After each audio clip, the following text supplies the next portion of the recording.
Hello, lads and ladies, and welcome back. It's Sunday, which means one thing. It's Sky Bet League One day, where we review everything in Sky Bet League One, from all the goals, all the drama, all the red cards this weekend, and everything Sky Bet League One. This weekend, we had 12 games, 27 goals, a 0-0, five home wins, 5 away wins, 2 draws, which did include that 0-0 as well. We had 6 red cards across 4 different games as well. We had 16 different teams scoring 8 without scoring a goal, and one of those is yours truly as well. But over the next hour, myself and my co-host will be discussing everything Sky Bet League One. Let me know if you can see me and hear me, okay? But before we do that, we're going to introduce you to our co-host. He's back for another week, and I'm sure he's got something nice to say. Hello, Cards Jay. are going down, cards are going down, na na na na na na na na na. Cards are going down. Oh, Ben.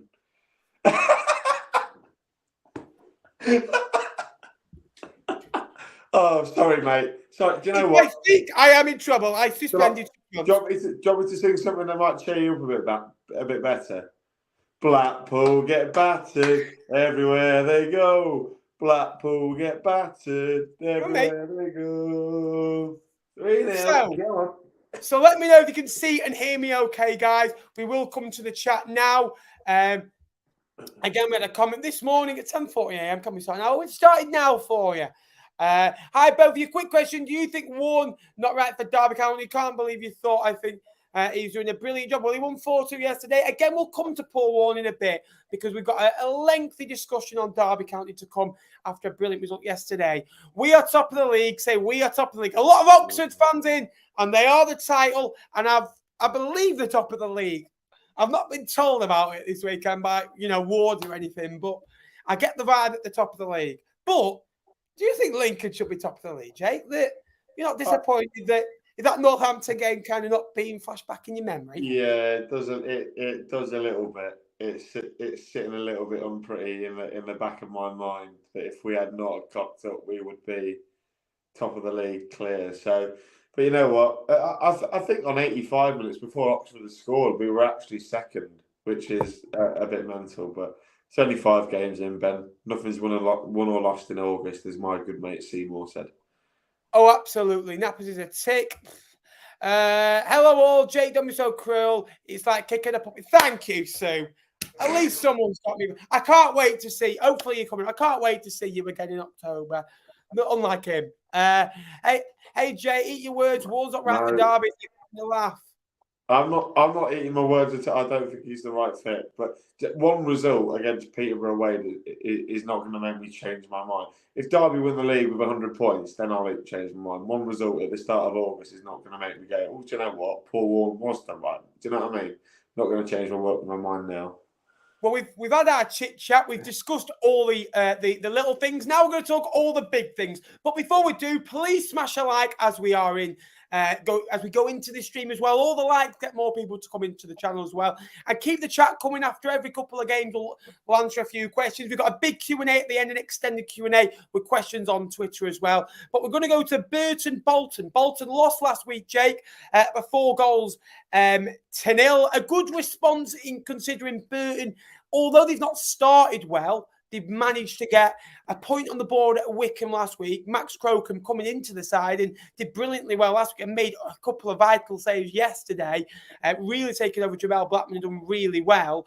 Bolton, I don't think it's a bad point considering everything that went on in the game. They'll be disappointed that they didn't win the game. They had 62% of the play and Burton only had 3 shots on target. So they'll be disappointed. But again, it's a point gained in my eyes. And still, 10 points from 5 games is a good start. 10 points from 5 games is a very good start, and only elite teams are able to do it, Ben. You've done it. Take away the 0. No, look, I think Bolton really started the game pretty well. They were pretty dominant in the first sort of 20 minutes or so. And you know what? It was a bit of a surprise, really, that the way that Bolton defended for the goal. Really, I've watched it back. Right wing backs nowhere to be seen, and Mark Helm has got pretty much half of the pitch to himself, just to took it into the back pit at the back stick. And then you're thinking, how are Bolton going to respond? Well, they responded pretty well, didn't they? 12 minutes later, Dion Charles, a pretty good finish, went round the keeper, stuck it into an empty net. But then the chances that Bolton had, Victor Adebayeho had one, obviously going back to his old stomping ground and missed a sitter. John Danny Bodvarsson missed one. I think if you look at the chances in the game, Bolton will be fuming that they've not won it. But for Burton, I think it's an excellent point, given that they've really struggled at the start of this season. They normally do struggle at the start of the year, don't they? But Yeah. I think this result and performance against Bolton can signify a turning point for them. So good for Burton. Bolton, you know what? If they lose Dion Charles but get Clark Harris in, I know this is going to sound really odd, but I think they've upgraded. So big, heavy rumours that they're going to get Clark Harris in if Charles does go in the last couple of days. So really interesting to see if that develops. They will have competition for him because Derby County and Bristol Rovers have also been linked with him, but the transfer window does end on Friday. Do you think? Oh, just quickly going off topic, obviously on the topic of Jonson Clark-Harris. Do you think there's any chance that he'll be a Peterborough United player for the game on Saturday? Difficult, isn't it? I think there's a chance because if Derby, Bolton, Blackpool, Barnsley, whoever it is, Bristol Rovers, if they don't match Posh's valuation, the player won't leave because Darren McAntony is so stubborn at getting the right value for his players. So I think there's still a 20-30% chance that JCH is still kicking around London Road on Saturday afternoon. Yeah, I think. I agree, and I also think if he scored 2 already this year. He got his 100th a couple of weeks ago away at, was it Barnsley? It wasn't it? He scored a decent goal yesterday. I think if he scored another 10 goals by January, he's up to 12 for the season, something around that ilk, between 10 and 15. And Peterborough are probably between the positions of 1st and 9th in the league, 10th in the league, and still within a touching distance of the playoffs. I don't think he leaves in January unless there's the bid now.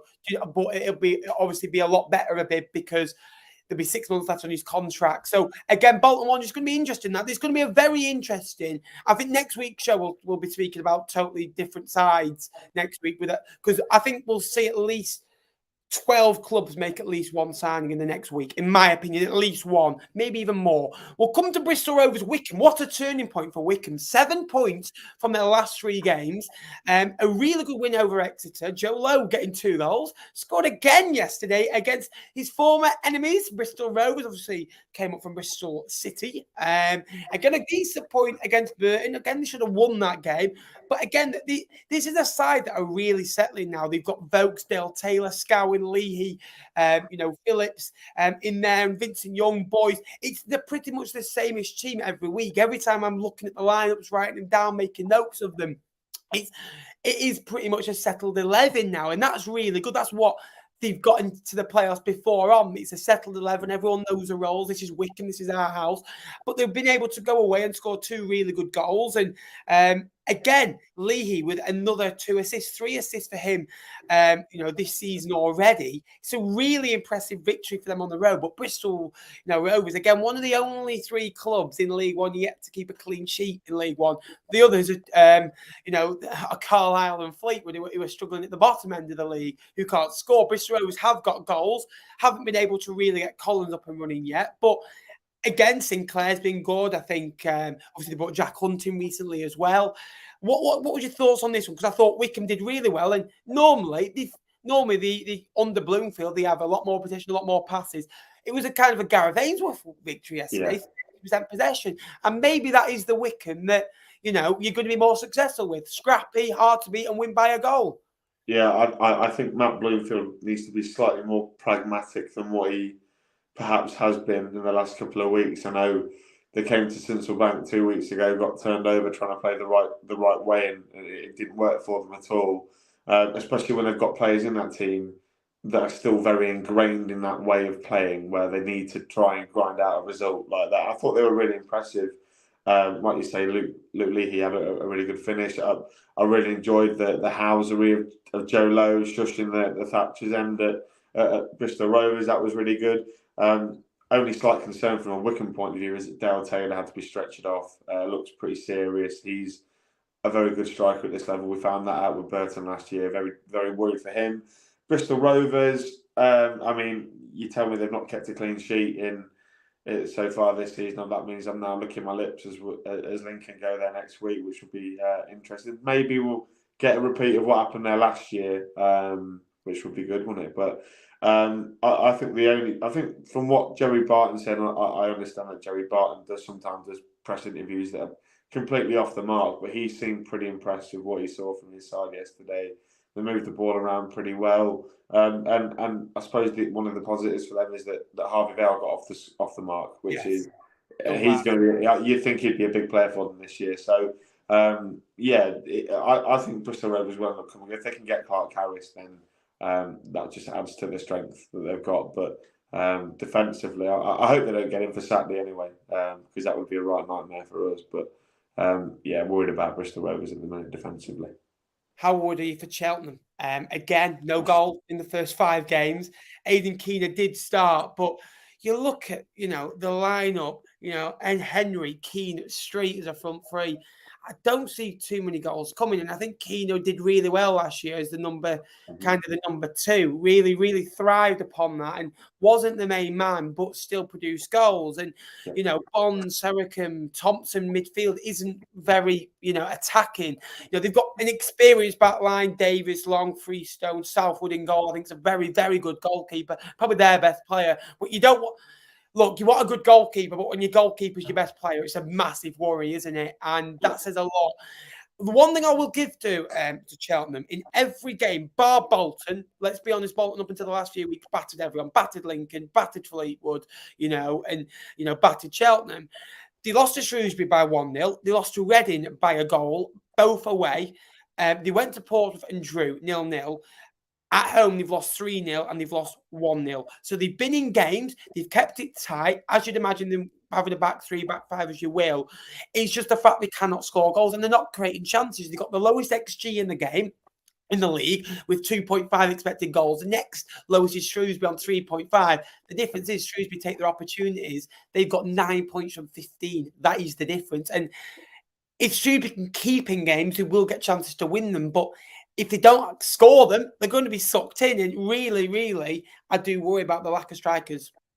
Yeah, Cheltenham are worrying me at the moment. I think, I follow John Palmer, who's the reporter for Gloss Live, and he certainly voiced his alarm at full time, given the fact that they didn't look like scoring against Cobblers at all. And to be honest, Ben, I think they have to realise that they're coming up against a side that are in pretty good nick themselves. Like, they've just come off the back of beating Peterborough. They've got the feel good of coming back from 2 goals down against us a couple of days ago. They're in the new third shirt. I don't know if you saw the new Northampton third shirt. Very similar to the colour you've got on now. And Sam Hoskins, mate, again. Like, for Northampton fans, and he's someone who I've followed closely because I've got a couple of mates who support Northampton who they've not let me forget what happened the other midweek at all. He's just such a clutch player for them. Like, at all times, whatever is going on at Northampton, Sam Hoskins is going to score the most important goal of the season. At the minute, he's probably scored 2 of the most important goals that they've had this year. So, good performance from Northampton. Cheltenham, alarmed is the last word is probably the first word you come to, but good win for Northampton. Cheltenham, crikey, they need strikers and they need them fast. I think Northampton did to Cheltenham what Stevenage did to Northampton on the opening day. 2 kind of sides that play similar, basically with the back 3s, or can play back 4s as well. Stevenage have gone to a back 4 recently, to be fair to them. But again, been very tight affairs, very kind of long, direct games. But they nicked it 1-0 through a goal scorer.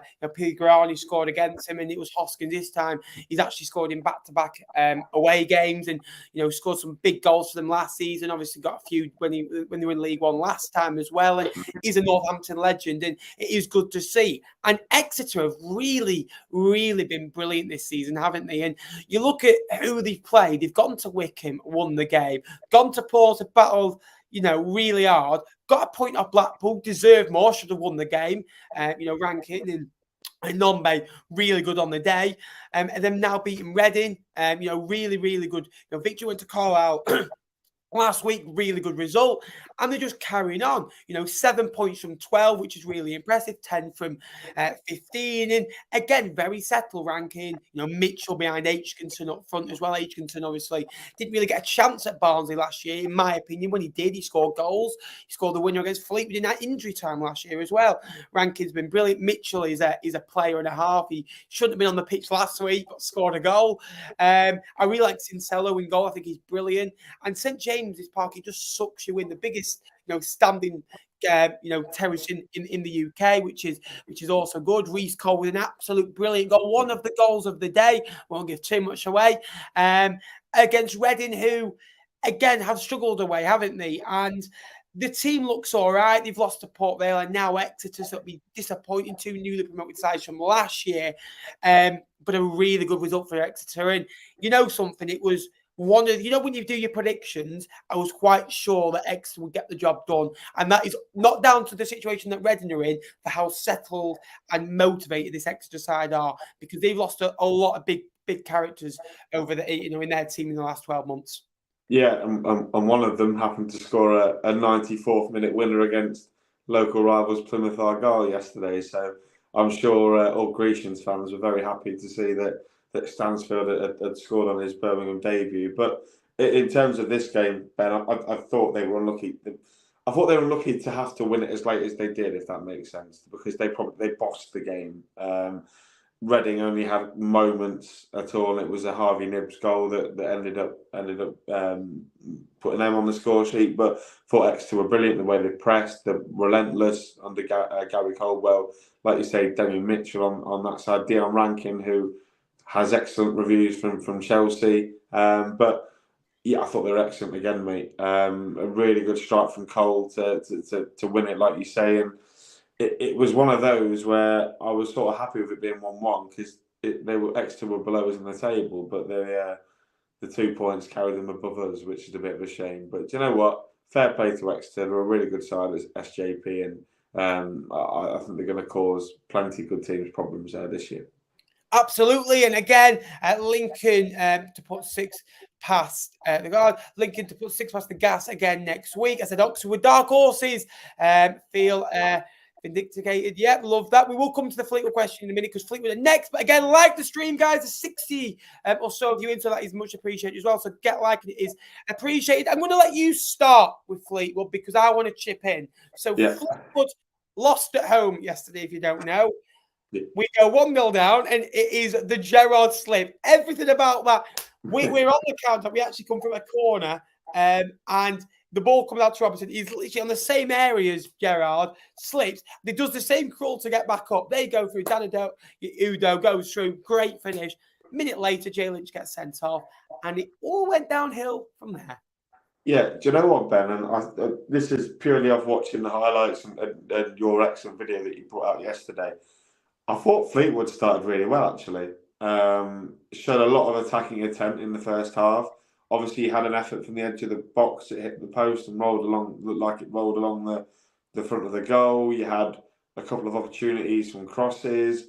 And on a different day, Ben, if you take one of those and you go 1-0 up against the Shrewsbury side, their heads drop and you probably can go on and manage the game better. But you didn't take your chances. And when you don't take your chances at this level, you get punished. And when, it was, I'm not sure, was it Vale that slipped up in the middle of the park? Who was it? Robertson. When he slipped up like he does, and you let Dan Udo in, who's done it at this level for a couple of years now, it was a very good finish. I thought he took one too many touches when he sort of got so close to Jay Lynch. But you go 1-0 down, and I can imagine without speaking to you, you've got this sinking feeling in your stomach again, going, well, we've been all right, but we're losing again. And you're thinking, crikey, right, not the end of the world. Let's try and get back in the game. Let's get to half time, 1-0 down, recoup for the second half. Then your keeper does that.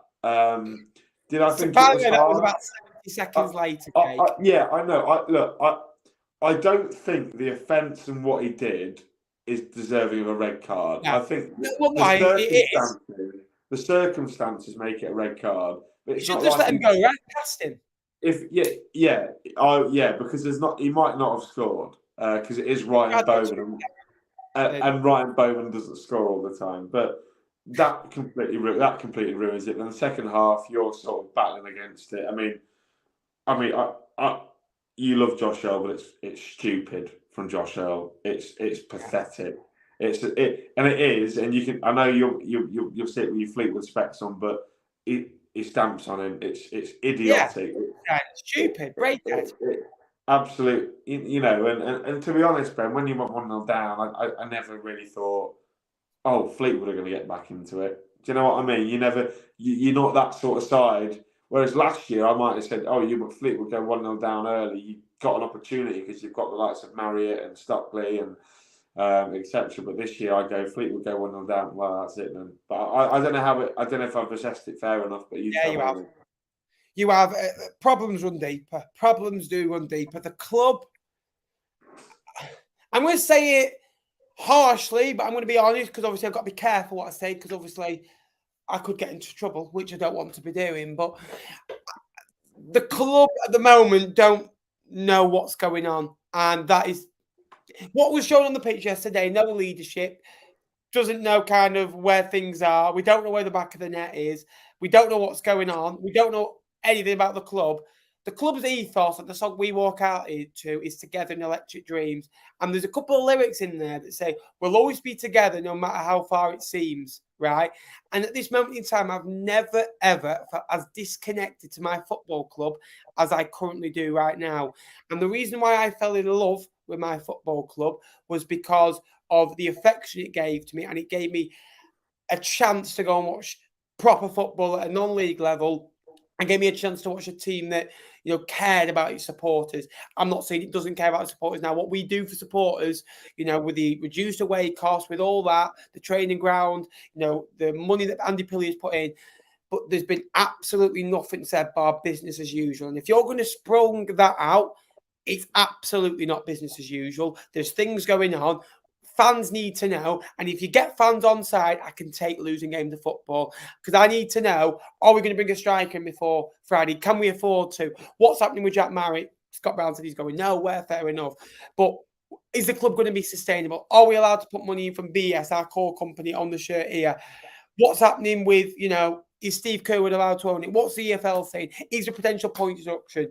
These questions need to be answered. And until they're not, they'll be this. And it's basically kind of like the players are all right. The players are good enough to stay up in League One. But at the moment, they've kind of got a black cloud over them. And while that's there, Fleetwood are in real trouble. And I said something in my vlog, and I'm going to say this, the last thing I said, if we don't bring in a striker, I wouldn't be surprised if Scott Brown went. I wouldn't be surprised if Jack Marriott went. But I wouldn't be surprised if Fleetwood went. And by that, I meant went down because I'm sick of people saying to me, well, it's early days, we're 5 games in. We're over 10% through the season, and we've not looked like scoring. We scored 2 goals, both from centre-halves. Our star men, as you like, are not scoring goals. They're not looking like scoring goals. The only way we look like scoring is if they make a mistake or a set piece. So far this year, we scored a screamer away at Carlisle through Brendan Wirradoo and a scrappy corner that there's a foul on the goalkeeper. Simple as that. The club, I do trust Scott Brown and I do trust the ownership there, but it's worrying. And for the first time, I came away yesterday with this sick feeling of worry. And I don't often go for a run after. I never, ever go for a run after a game of football I don't know. I'm not doing it. I went for a run yesterday to clear my head in. I came back just as angry. So, again, fair play to Shrewsbury. I thought they did well. They sat on the lead very well, and good to see Dan Udo back on the score sheet. Again, Aldo went out to put Fleetwood up for sale when Pilley went to prison. Have they been bought? Are the club up for sale? We do not know. This is a League One channel, and this is what I like. And no matter what happens with this channel, we go down, this will still be a League One channel next year. That is a fact. That won't be changing. And I can give you clarity, unlike Fleetwood are giving me clarity right now. Jack Marriott needs to be sold. I'd sell him. If he wants to go, you sell your players. I don't want to say he's not trying because he is, and he is a good player, but I'd let him go for me anyway. Leyton Orient against Cambridge. I never thought I'd be happy about talking about this. I'm going to get away from it. Oh. Anyway, the new away shirt's nice, I must say. Leyton Orient won by 2-0, Jake. A really good result for Leyton Orient. First win back in Sky Bet League One. Back-to-back clean sheets, 4 points out of Cambridge and Blackpool. You wouldn't have thought that maybe 8 days ago. Blackpool pushing on to the playoffs just a week ago. And Cambridge were top of the league just a week ago as well. They've lost 2 out of the last 3 now, Cambridge. Again, a kind of a settled team. Solly Kai did start for the U's, but again, Leyton Orient really settled side. And Theo Archibald getting a goal. He's already got an assist this season in League One. And Mizuni and Brown in there, Citruni in there as well. Really, really good team. And I'm really happy that Leyton Orient managed to get, on the board, another clean sheet. And they actually had an XG of 2.00 and scored 2 goals as well. Great result. Yeah, they were good They were good yesterday. They were good value for the win. Cambridge didn't really offer a lot. I watched the highlights back, and I'm very aware that that's not a full accurate representation over 90 minutes, but not really one highlight fell the way of Cambridge, which sort of tells you how good that Leyton Orient must have been. Good for Shaq Ford to get off the mark pretty early. It's always good for a striker to get a goal earlier in the season, and he's not really been in the building too long. And Theo Archibald, mate, is someone that I know extremely well. Was great for Macclesfield. Didn't cut it at Lincoln, but he's gone down to Orient, has been fantastic. So him scoring and assisting doesn't really surprise me. Jordan Graham as well getting an assist yesterday, which is pretty big for him. And he's a very good player at this level. He is someone that for Gillingham in that COVID season was nearly as unplayable as a certain loanee from Nottingham Forest that might be off to Spurs. We don't know, but still very good player. And for Orient to have him and Piggott and Archibald and El Mizuni as well in the squad, and Sol Breen and Omar Beckles, they've got a very good team on paper. They've just got to adjust to the league. I think it takes a month or so. It takes 4 or 5 weeks, and I think we're seeing Orient sort of acclimatise to that level now. 12 goals, 6 assists for him in that COVID season, 2020, 2021. And he was absolutely brilliant. And if you remember, about 10 games ago, Gillingham had played 2 or 3 games more than everyone else, and they were in the playoffs. They were very, very close to being in that playoffs. Obviously, I can't remember kind of who lost in the playoff final that year. My memory's a bit ropey. But obviously, you did get revenge. This time you actually played them. Since since the playoff final, and this is where we're off to next. Again, Lincoln 10 points from 12, a 2-2 draw with Northampton, but 3-0 victories at home against Wycombe and now Blackpool. 2 sides you're probably putting a list of maybe 8 teams, maybe even 9 teams for a playoff spot or a potential playoff challengers. You did it with 35% possession, but Teddy Bishop again coming off the bench, and 12 goals in 76 games for him now for Lincoln, which I think is a very tidy record as well. And again, Urahan, very, very good goal. Did it take a massive deflection? I don't think you care. But again, it's a really good goal. Burrows, Hamilton, brilliant as well. Danny Mandroyu, he loves performing at Sincil Bank. 2 goals, 3 assists already this season. Hasn't quite hit the form away from home, but I'm sure that will come as well. And this is without, your Ben Houses and your Tyler Walkers.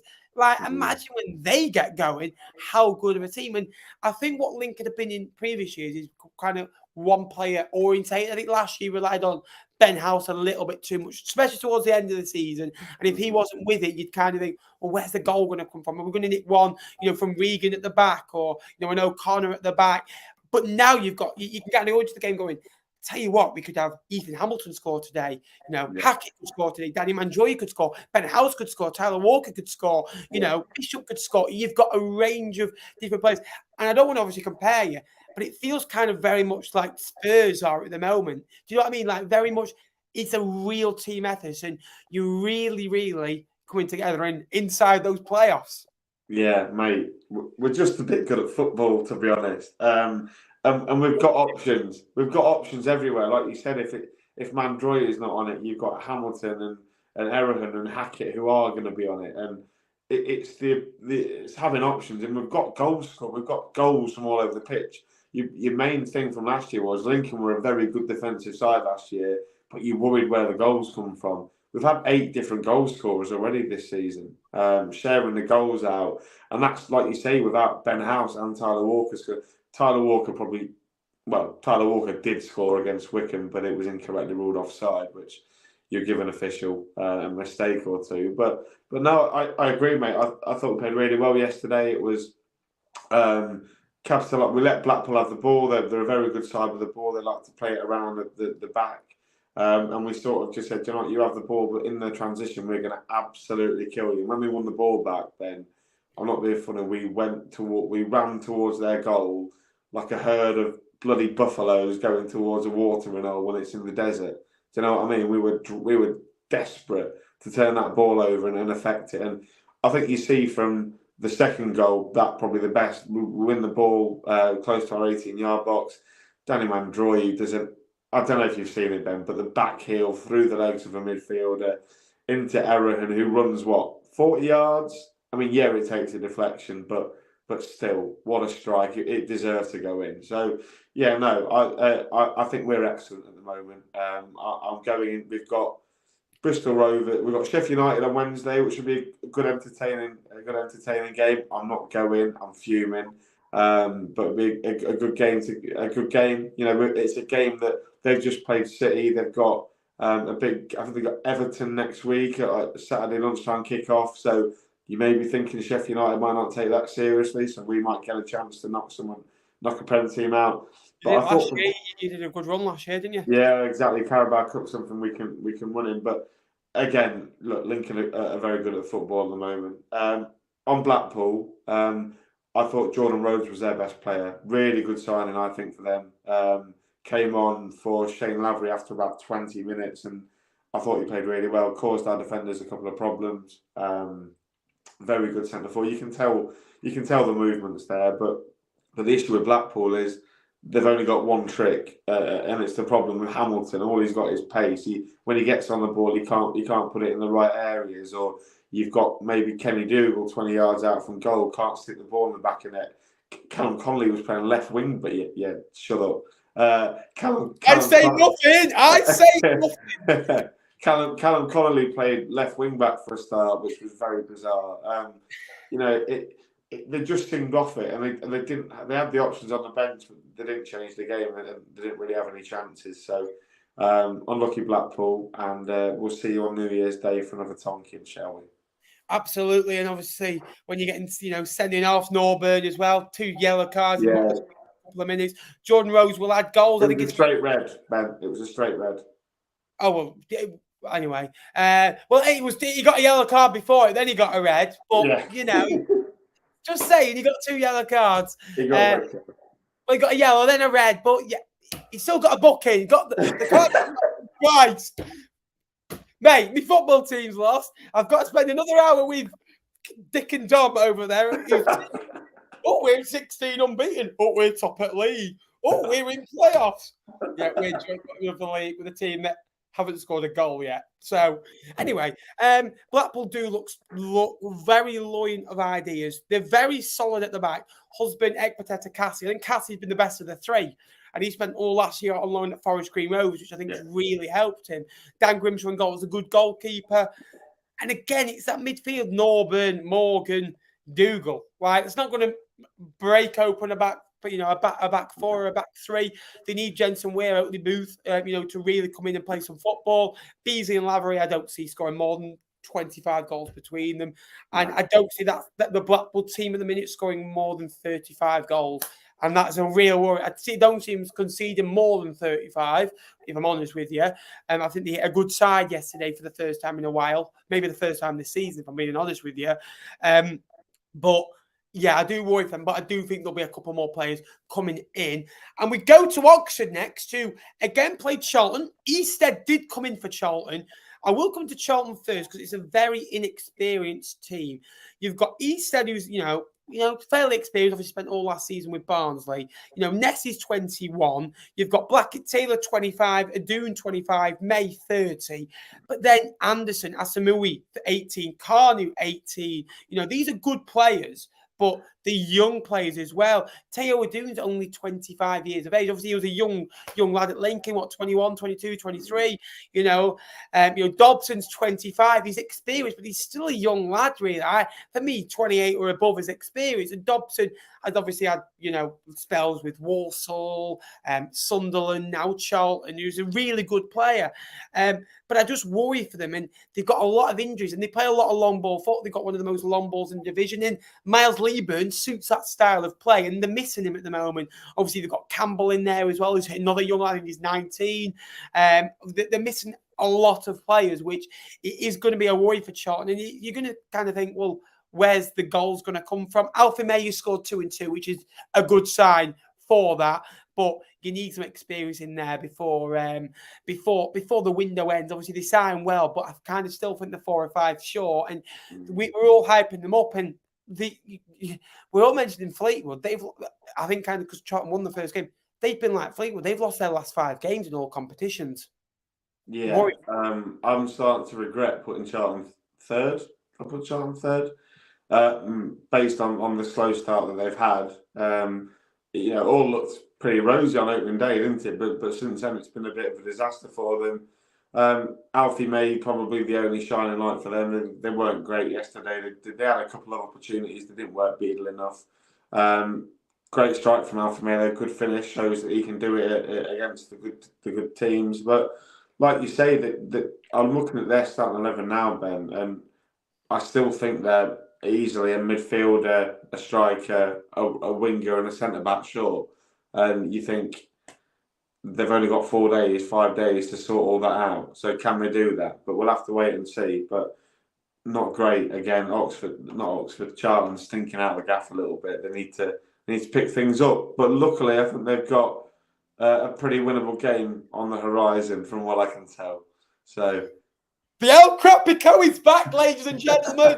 It's back. Get in. Oxford are brilliant. Oxford are good at football. They lost on the opening day 3 weeks ago, and we were like, oh, are Oxford slipping back into routines? Is it going to take a while? Since then, a scrappy win over Carlisle, 1-0, got them up and running. But what followed was wins at Derby, Barnsley, and Charlton. They are 3 sides that I had first, fourth, and 10th in my predictions. And Barnsley could be a lot higher than 10th in a lot of other people's predictions. So they're 3 sides you'd automatically put in your 8 or 9 clubs as playoff pushes, and they're going to be rivals. But again, Tyler Goodrim, what a player. 3 goals, 1 assist in 5 games this season. In last season, I think he played something like 37, 38 times.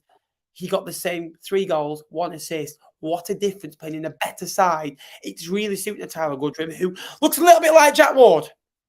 Yeah, he does a little bit, doesn't he? But I'm sure Wardy's not been gifted with the same ability of his feet. Maybe Ward, maybe he's transferring it into making excellent YouTube videos and an excellent League One podcast that's coming out tomorrow.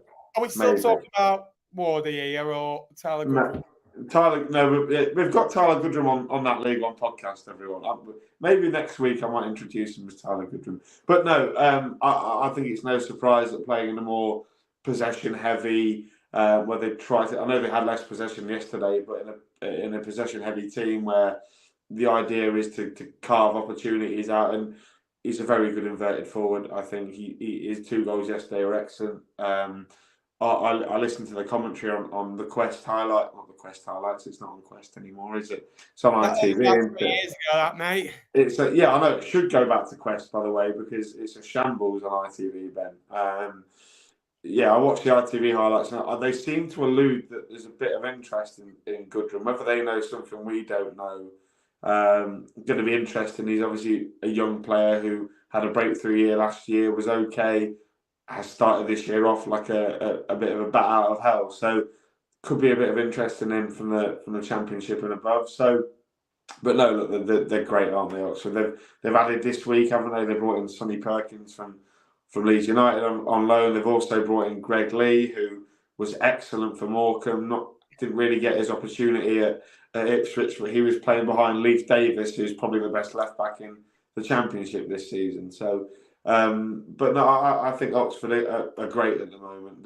They've got a couple of tricky games coming up though, so we'll have to wait and see. But so far, so good. Liam Manning is cooking. I tell you what else is cooking. Martin Waghorn, 5 goals in 3. The hat-trick he scored. Wow. The first goal, by the way, obviously really good start from Peterborough. Johnson Carlisle scoring. First goal was like literally the slickest of touches, like you know, he does it in his sleep, and he's done that so often. The second goal was an absolute scream, and obviously the third goal was very good as well. Again, Derby have not looked like scoring. Obviously, they brought a few additions in the week, which has been much needed. But what a result for Derby away at Peterborough, who started the season really well, but now lost the last 2 games. Yeah, it was 15 minutes of madness, wasn't it, for Peterborough? Not a chance. Sorry to interrupt. No, surely not. A new 4-year deal. They'd be stupid to sack Dean Holden. If Charlton are going to sack Dean Holden, who are they going to get in that's going to do any better than him? Honestly, not a chance. I need to look at this. I don't think it's true. Talk to me about Derby. I am listening. I'll talk about Derby. Yeah, excellent, really. And I predicted Posh to put 4 past them. Never mind Derby scoring 4 goals of their own. Great for Martin Waghorn. Is that 5 goals for the season now? Pretty good return. Erin Cashin scored a good header as well. Ben, your face is telling me that it's true. Well, I'll tell you what, there's few. This is what I'm seeing on Twitter. But we've been here before with Paul Warren. I was at the darts round and I got a call going, you need to make a video. I went, what? Oh, Paul Warren's been sacked. It was him, right? And I'm like, not a chance. What, me? This is what rumour has it. Charlton Athletic are going to sack manager Dean Holden after yesterday's away defeat to Oxford United. Not a chance. I don't believe that, but yeah. They'd be stupid, wouldn't they? They'd be stupid. If they do it, then they've done it before with Atkins after about 9 games. So right. Yeah. Dean Holden's a good manager. Atkins hadn't assembled a squad like Dean Holden has with exciting and experienced League One players who are capable of getting promoted. Nigel Atkins didn't take probably one of the best natural number 9s in the division and bring him to Charlton, and it didn't work. Dean Holden has brought one of them from Cheltenham, who was highly coveted, and has dropped him in this side and has scored 2 in 2. So I think it's a load of crap, mate. I'd be surprised if he goes. Right, go on, talk to me about Derby, because they were magic yesterday. 4 goals. And you know something, they won in the last 2 games. That's a big improvement, isn't it? They've won 3 out of the last 4 games, which, again, it's not too bad as well. And it's not been a disaster. 9 points from 15. Obviously, they'd like 10 or 11 or possibly 12, but they've got 9. So Portsmouth have got 9 and they're unbeaten. But I don't think it's a too bad start. Yeah, no, like I mentioned while you were sort of scrolling through Twitter, I've been impressed with them. I know they weren't great against you lot the other week, but yesterday they're on fire. My mate Boz was there. He was delighted with the way that they were playing. Martin Waghorn, like I said, and Erin Cashin as well, who's still his future at Derby is to be decided. But excellent yesterday. Just a 15-minute period where they played Peter off the park. Well, that was quite clever, that. They played them off the park for 15 minutes, and in that 15 minutes they scored 4 goals and won the game. So you can't say too much. It was a pretty good performance from the Rams, wasn't it? Absolutely. And put there, what a victory. Obviously, Carlisle did drop the goalkeeper, Thomas Holy, and that caused outrage on Carlisle Twitter. Again, very much 5-3-2. And when I mean 5-3-2, not pushing on wing backs, squared in. And that's what Port Vale have done to you. They lost 7-0 3 weeks ago. They've now gone and got 10 points from the last 4, 2.5 points a game. Won at the Valley, scoring 3 goals. In the other 3 games, kept 3 clean sheets. Beat Reading 1-0. Had a disallowed goal, saved a penalty. Went to Bloomfield Road, had a disallowed goal, should have won the game. Played much better, the 2 sides.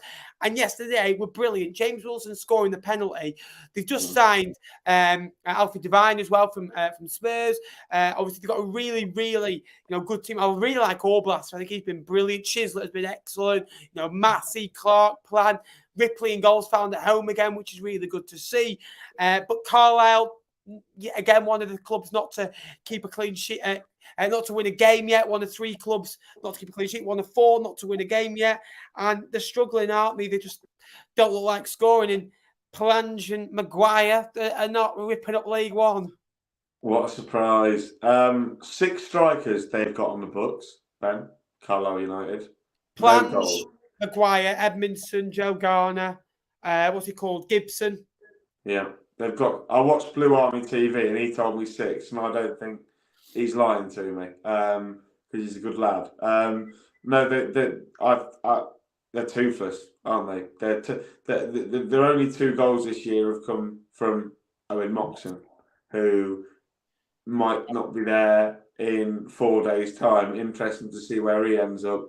But look, Port Vale, like you said, ever since sort of losing that to Barnsley on opening day, what a revelation from Crosby. What they've done on the training pitch must have been fantastic. I think we all sat a week ago when we recorded that League One podcast. Go and check it out, by the way, if you haven't already. I'm pretty sure, Ben, all 4 of us looked at this game and went, yeah, Carlisle will walk that. Port Vale will walk that, sorry, because of the work that they have done in the last couple of weeks. That's an absolute, the highest compliment you can pay to a manager who got to beat 7-0 on the opening day. So, yeah, Port Vale were great. Wilson, fantastic penalty. Definitely was a penalty, by the way. Keeper makes an absolute blunder. But like you said, Devine, mate, was clearly good enough at Wigan to get picked up by Spurs. So he's clearly a good player. They've given him the number 11 shirt. So clearly they see him as someone that's going to come in and make an impact. Really excited because he's like one of those that if you're an EFL fan, he's one of those that you've seen go up to the Premier League and you're really intrigued to see how he gets on. And now he's dropped back down to League One. I think he might be a bit of a main man for Port Vale going forward. So really excited for that one. I think this game we can spend literally less than maybe 90 seconds on, really. When I'm going through my plan, I'm like, we've got 10 minutes on it later with Tom, so we might as well not bother with it now. Oh, exactly. Can't wait to hear all the dross about it. And then Wardy saying, "Oh, what's your thoughts on the Islanders this week?" Or, "Oh, you've not got any goal scorers from midfield." And that is the case. Morel and Pack, 83 and 82% pass completion record yesterday. And then Kamara, White, Sparks, Bishop. They're not creating enough chances. And again, this 4-2-3-1, I do worry about them. You know, sometimes I think kind of it does set them back with having 2 holding midfielders. I think kind of you might need one more attacking in there and kind of let one sit and kind of go to a 4-1-2-3, if you get what I mean, where 2 more advanced and you got 1 sitting. And I think the options that Port have got at the back are good enough. And I think that's testament to Stevenage, where I don't think it's a bad point, but I don't think it's a good point for Portsmouth. There's only 5 shots on target in the whole game. There was 2 sending off. Forster-Kaski, getting sent off as well. Rafferty getting sent off as well. An experienced name, nearly 400 games to his name, really. And Stevenage on 10 points after 5 games. Brilliant start, and they're actually ahead of the mighty Portsmouth. Yeah, they are. Really been impressed with Stevenage. They know what they are. They know their limitations, and they're playing to them so well that they're causing teams problems, because you go to the Lamex and it's a tight pitch, it's a small pitch, they're physical, they're a Steve Evans team, you know what to expect. And Pompey rolled to the Lamex yesterday and thought, we're just going to play our normal game, we're going to start playing it around, they're going to get tired, and we'll be able to break them down. Yeah, is that all you're going to say? No. I was having a gap to shake my head. They did. Clearly, they were unable to. They didn't have. I watched Tom's video, obviously an excellent video that he made. Can't really recall too many Pompey chances. Yeah, you put that onto one, can't you? But yeah. How do you know? It's not hard, is it? I don't even need to do it anymore. Cowley, by the way. No, I'm joking. Yeah, Portsmouth, not great. Not really thrilling at the moment, I think. The funniest thing was the ref got injured again. And after what happened at Fratton last weekend, you sort of... Is he in the crowd again, lads? Has he travelled? Exactly. So, yeah, I don't care, mate. It's a 0-0. It was a rubbish 0-0, and I'm going to talk about it later. So let's move on to the last game, which was Wigan Barnsley. Your favourite. It's getting a goal. Don't ask me about the second goal scorer for Barnsley, because I absolutely hate his guts. But carry on.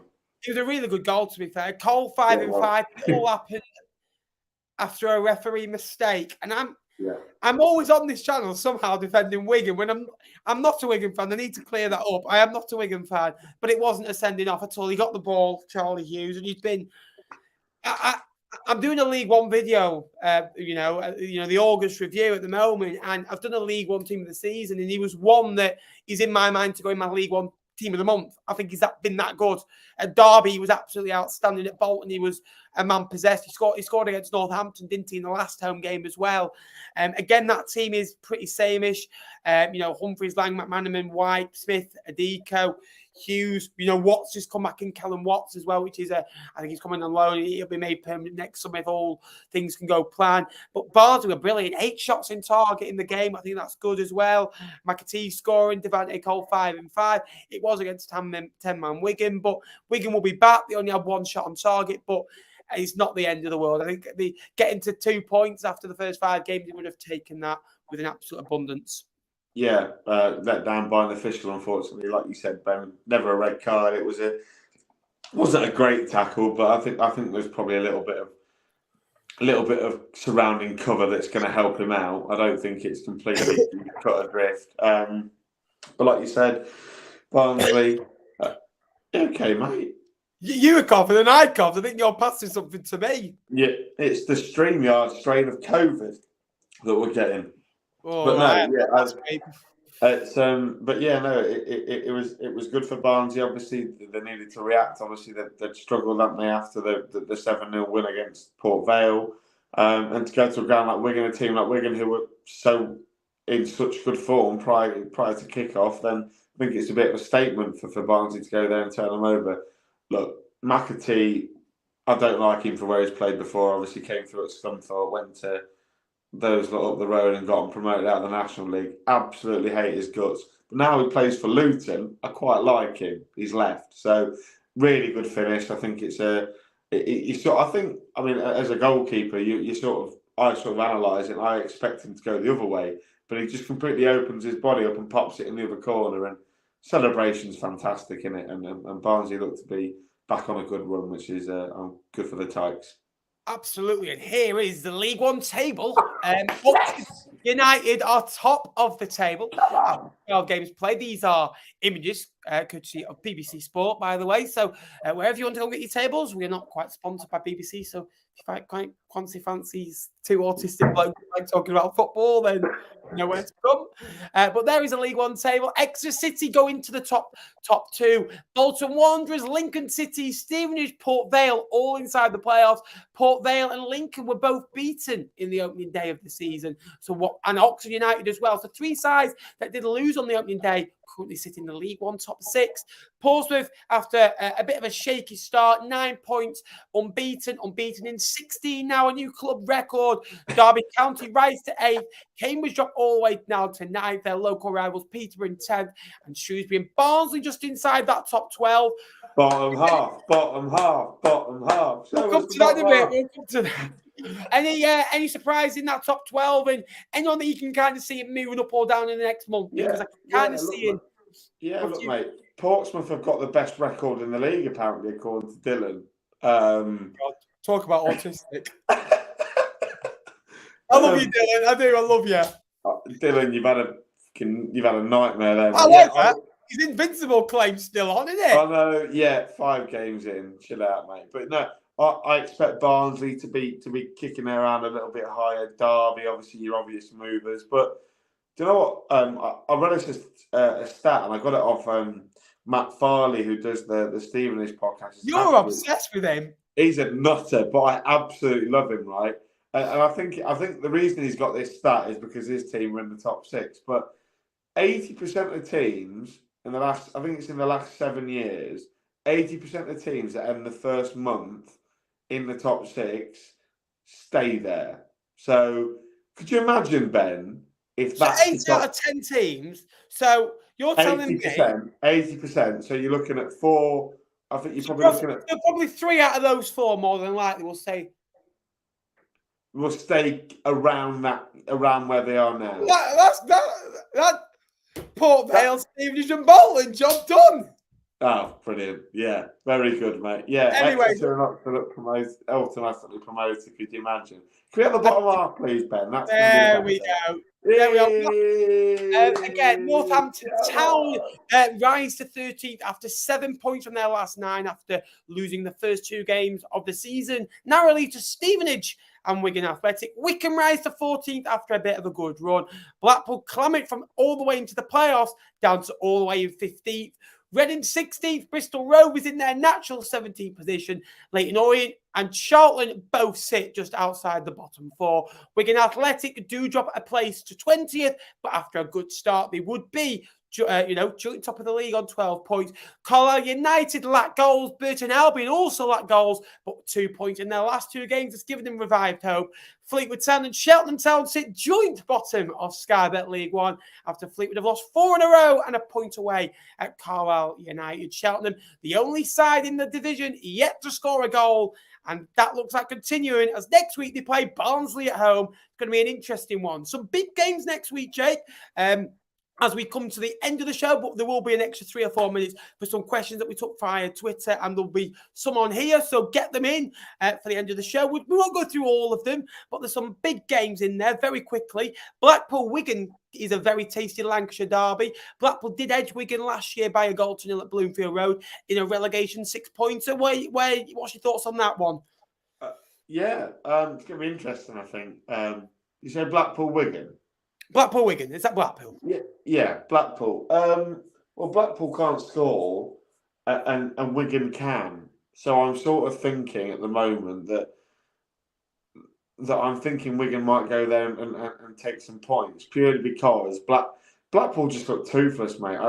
They've got to bring some strikers in before they've got to. They've got to bring. I don't know why, like you said, they started a midfield 3 of Dougal, Morgan and Norburn. They're going to have to change that up. Obviously, the suspension to Ollie Norburn should help them do that. So, that would be interesting. Although I want to give him some. Scott, I've got a car waiting for you.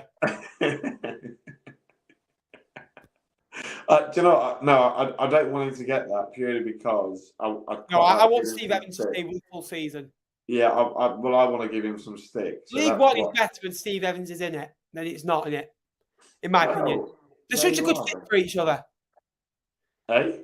They're such a good fit for each other. I know Steve Evans, the word fit doesn't really suit, but that's what I was concerned about. There is another big game, and I'll cover this one. I'll let you cover the next one.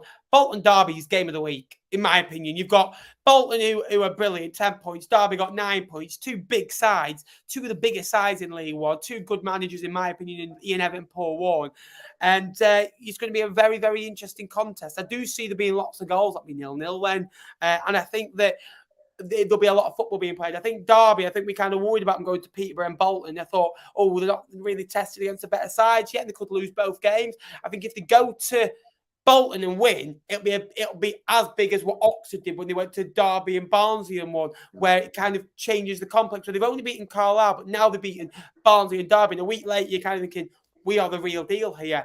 Derby win next week, you kind of think, well, are Bolton the real deal? What's going on there? But if Bolton beat Derby, you're kind of thinking, well, are Derby good enough? They can't put 2 results together because they can win one, but then they'll lose the next. Or they beat Fleetwood, then they'll, they won yesterday at Peterborough, and then the next week they lose at Bolton. So it's going to be interesting. Lots of goals, I think, at Bristol Rovers, Lincoln. That's going to be an interesting one. Yeah, I'm not there, which will be sad. But looking forward to seeing how we get on at Bristol Rovers. I think. Did really well there last year, obviously scored 6. But for me, Ben, game of the weekend, and you can give me Derby Bolton all you like. Carlisle Shrewsbury, by the way. Wow. I'll tell you what, right? I bet you any money, right? That League One podcast, I bet you somehow I end up with that game because I never end up getting the good games ever.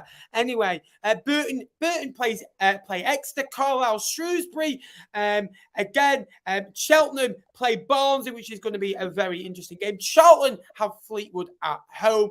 Leyton Orient host Stevenage, two newly promoted sides. It's going to be an interesting one, that one. Northampton play Wycombe again, a game that Northampton will be looking to win, but also Wycombe would think they can go there and get to 10 points as well. Oxford, Port Vale, two good informed sides. Portsmouth against Peterborough should be an absolute corker, by the way. Looking forward to that. And on the Monday evening, Cambridge face Reading. Will Harvey Nibbs come back to face his former side? We shall see.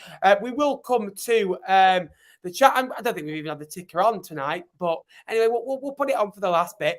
Again, we'll come to some questions, and I'll before we do the outro. There's 2 or 3 minutes left. We'll answer probably 3 or 4 questions. If you could swap a player from each of this team, who would it be and why? I'll let you go first. Who are you taking from Fleetwood? There's obviously lots of options. Josh Earl. I'm trying to think about what we need, mate. And do you know what? At the minute, we need a wide forward. So I'd probably take Phoenix, because I think if you put him in a side where he's around better players and he puts some really good balls into the box for you lot. I think if you put in balls into Tyler Walker or Danny Mandroyu or Rico Hackett at the far post, I think you'd have a pretty good time of it. So I think I'd take Phoenix Patterson. On Twitter, Jacob Brayshaw has asked me, what positions do you think will need to sign out? I will come to that. I will come, because I'm linking 2 questions into one. Right, look, I know you're a YouTuber that quits 3 weeks after the channel starting. But over here, we're a bit experienced here. I'd honestly, personally, take Ethan Hamilton, because I think we need an attacking midfielder. We need something from midfield, and I think Bishop.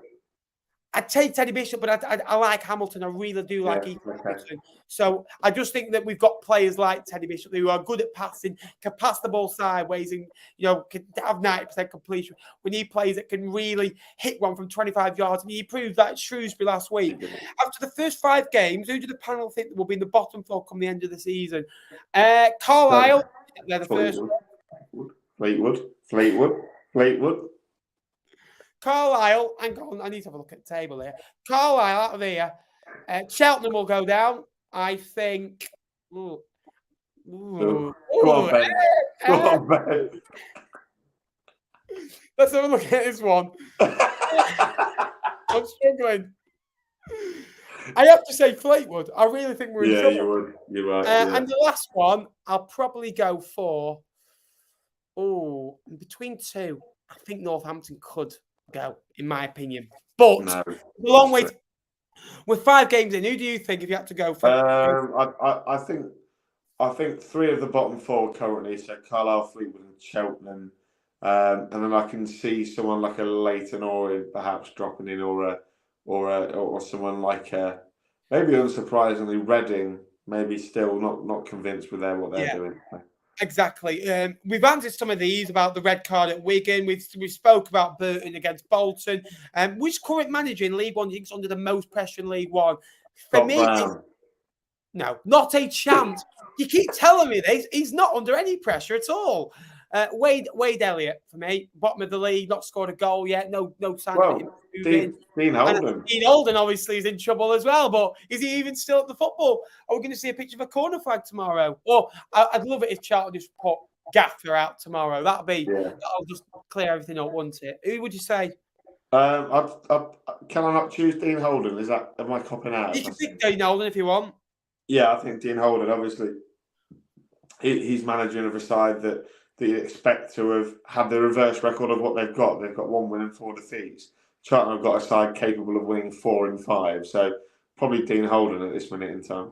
Absolutely. And we will come to some questions in the comments as well. Holden has been sacked. Holden's gone. He's been sacked. Holden's been sacked. Show me the tweet. Yeah, he's been sacked. Show me the tweet. Show me. Oh, no, hang on. It's not been confirmed yet. But who are they? No, Ryan J. William, who is a decent little pundit. Dean Holden has been sacked as manager of Charlton Athletic. Oh, crikey. Oh, my Lord. Oh, I thought I was going to get a nice, quiet bank holiday. Yeah. We'll do an extra 2 minutes. Tom and Jay can wait. What's your thoughts on that, personally? Obviously, you're saying he's under pressure, but what was your First, I think it's the wrong move, mate. I genuinely think it's just the given wrong him a move. new 4-year deal, like 3 months ago. He joined in January, signed a 2.5-year deal, then signed an extra 2026, wasn't it? Because they put it on the big screens at the Valley. And they did well to get into the top 10 last year, I thought. That is honestly baffling. Financially for Charlton, that makes no sense whatsoever. You put someone on a 4-year deal. Oh, as Ryan Whalen tweeted? If Ryan Whalen tweets it, I believe it. Yeah, he's very unlike another journalist. Yeah. Look, I think financially it's a poor decision from Charlton. You then think about footballing. Yeah, they've not been great, but it's 5 games. You know, who was it at Palace, Ben? They got sacked. The ball got 4 games. Got 4 sacked. games. Awful. Why would you sack someone after the first month? I understand you want to change, but don't do it yet. Very quickly, I would say, I know we're running over, but any quick candidates? Because I'd be thinking first, Carl Robinson to return to the football club for me. I'd also be thinking Danny Cowley out of work as well. They're 2 managers who are good League One managers. I don't think they'll go for anyone in a job right now. I think they'll want to appoint by Saturday. I think that you'll be stupid not to.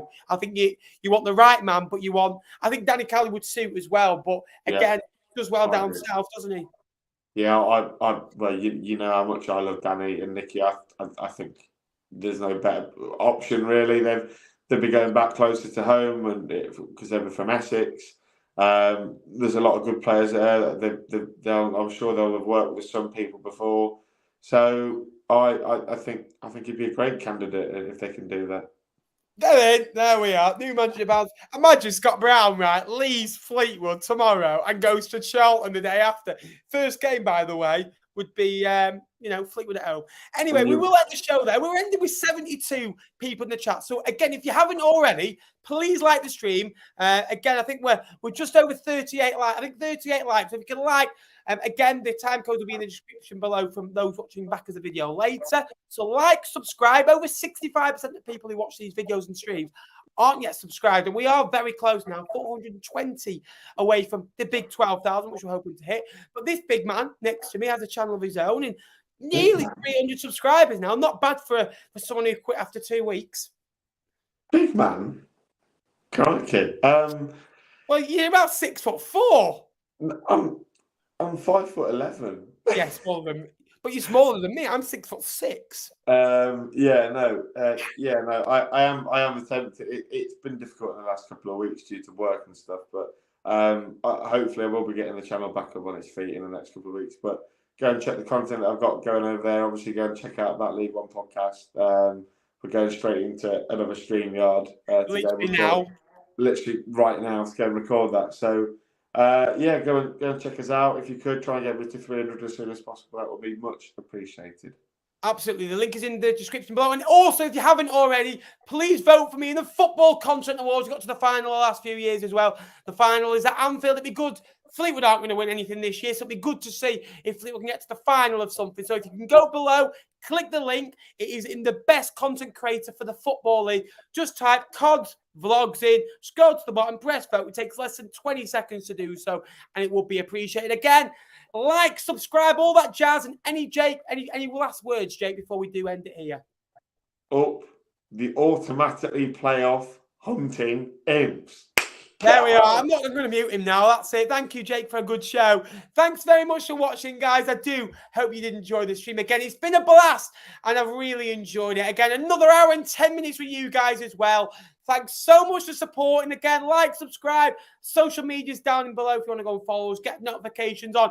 We'll have an August League One review. We'll have a few videos out and about Charlton, and we'll have Charlton away video next week as well. So lots of content coming to your screens as well. And thank you to the people that have stuck by me. Thanks to the 400 to 500 that have watched. And thank you to those that have watched back as a video as well.